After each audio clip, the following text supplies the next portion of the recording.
तारों की चादर ओढ़े सो रहा था। हवा शांत थी, बस झिंगुर चहचहा रहे थे। मोहन धूल भरे रास्ते पर चल रहा था।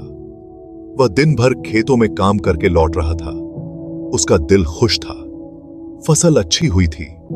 मोहन गुनगुना रहा था। वह अपने घर की गर्माहट के बारे में सोच रहा था। उसकी पत्नी इंतजार कर रही होगी। जल्द ही वह अपने बच्चों के साथ खाना खा रहा होगा। वह अपने आप मुस्कुराया। जिंदगी अच्छी थी। जैसे ही वह जंगल में दाखिल हुआ, हवा ठंडी होती गई। पेड़ बड़े बड़े दिखाई दे रहे थे। उनकी शाखाएं उसके ऊपर गुंथी हुई थीं। मोहन ने अपनी गति तेज कर दी। अंधेरा होने से पहले वह घर पहुंचना चाहता था। जंगल हमेशा रात में शांत रहता था, लेकिन आज रात यह अलग था। मोहन ने अपनी रीढ़ की हड्डी में एक सिहरन महसूस की। उसने अपने कंधे पर पीछे देखा। उसने कसम खाई होगी कि कोई उसे देख रहा है। उसने खुद से कहा कि यह सिर्फ उसका वहम है। वह थका हुआ था, बस इतना ही। वह चलता रहा, लेकिन उसकी बेचैनी बढ़ती गई। उसने पास में किसी की मौजूदगी महसूस की। पेड़ मानो उस पर टूट पड़ रहे थे। परछाइयां नाचती हुई प्रतीत हो रही थीं। मोहन का दिल जोरों से धड़क रहा था। उसने चाहा कि उसने यह शॉर्टकट कभी न लिया होता। पेड़ों से एक धीमी सी आवाज गूंज उठी। मोहन अपने रास्ते में ही रुक गया। उसने अपनी सांस रोक रखी थी। ध्यान से सुन रहा था। क्या यह कोई जानवर था या कुछ और? सिसकना फिर से आया, इस बार करीब।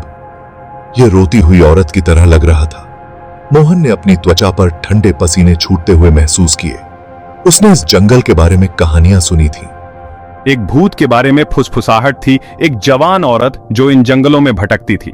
मोहन ने उन्हें बूढ़ी पत्नियों की कहानियों के रूप में खारिज कर दिया, लेकिन अब वह इतना निश्चित नहीं था। आगे पेड़ों के बीच मोहन ने उसे देखा। एक अजीब सी परछाई जो धीरे धीरे हिल रही थी। एक पुराना ढहता हुआ खंडहर। यह खंडहर कई सालों से वीरान पड़ा था और अब यह और भी डरावना लग रहा था। यह आधे से ज्यादा झाड़ियों में छिपा हुआ था। झाड़ियां इतनी घनी थीं कि खंडहर का पूरा दृश्य देख पाना मुश्किल था। लताएं और लताएं उसकी दीवारों पर चढ़ गई थीं। ऐसा लग रहा था जैसे प्रकृति ने इस खंडहर को अपने कब्जे में ले लिया हो। इस नजारे ने मोहन की रीढ़ की हड्डी में सिहरन भेज दी। उसे ऐसा महसूस हुआ जैसे कोई अदृश्य शक्ति उसे देख रही हो। वह इस जगह के बारे में भी कहानियां जानता था। उसने सुना था कि यहाँ रात में अजीब आवाजें आती हैं और रहस्यमयी घटनाएं होती हैं। कहा जाता था कि यह शापित है। ग्रामीण इससे बचते थे। कोई भी यहाँ रात में आने की हिम्मत नहीं करता था।